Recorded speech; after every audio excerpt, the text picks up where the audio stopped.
I did this DIYs, but remember, we always do DIYs on the cheap side, and tell your friends to tell their friends that, of course, the DIYs are cheap and affordable on the cheap side.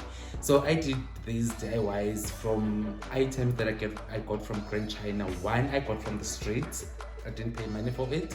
So all of these projects are basically less than 100 rand. I believe so.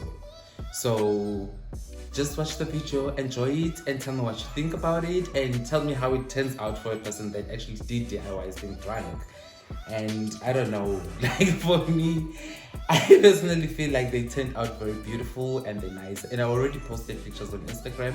If you're not following me on Instagram, go out and check Comfy DIY. So it's COM_FY_DIY.